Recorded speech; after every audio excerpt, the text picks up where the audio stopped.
ধনী হতে চাইলে ফজরের সুন্নতের পরে একটি দোয়া 100 বার পড়ুন, আল্লাহ পাক রব্বুল আলামিন আপনাকে হালাল ভাবে ধনী বানিয়ে দিবেন। এটা নবীজি সাল্লাল্লাহু আলাইহি ওয়াসাল্লাম নিজে জানিয়ে দিয়েছেন। মুসনাদে আহমদের হাদিস, তাবরানী শরীফের হাদিস। নবীজি সাল্লাল্লাহু আলাইহি ওয়াসাল্লাম জানিয়ে দিয়েছেন চমৎকার একটি ছোট্ট দোয়া, ছোট্ট একটি বাক্য।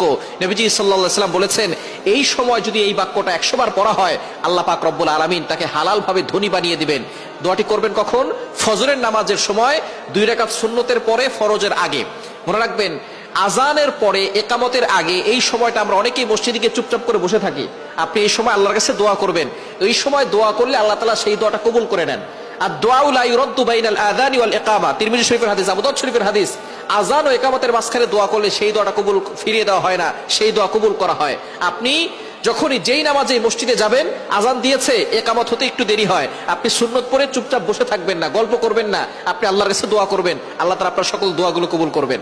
ফজরের সুন্নতের পরে আপনি ফরজের আগে মধ্যবর্তী সময়ে আপনি সুন্নত ঘরেও পড়তে পারেন। আজান দিয়েছে, আপনি একটু আগে উঠবেন, তাহাজ্জুদ নামাজ পড়বেন, অথবা আপনি তাহাজ্জুদ নামাজ পড়ে সুন্নত, আজান দেওয়ার সাথে সাথে সুন্নতটা ঘরে পড়বেন।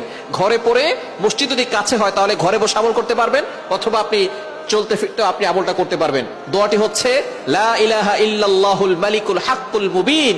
এই দোয়াটা যদি আপনি পড়তে পারেন, আল্লাহ তাআলা আপনার দারিদ্রতা দূর করবেন, অভাব দূর করবেন, রিজিকে আল্লাহ তাআলা প্রশস্ততা দিবেন, এবং আল্লাহ পাক রব্বুল আলামিন হালাল ভাবে আপনাকে সম্পদশালী বানাবেন।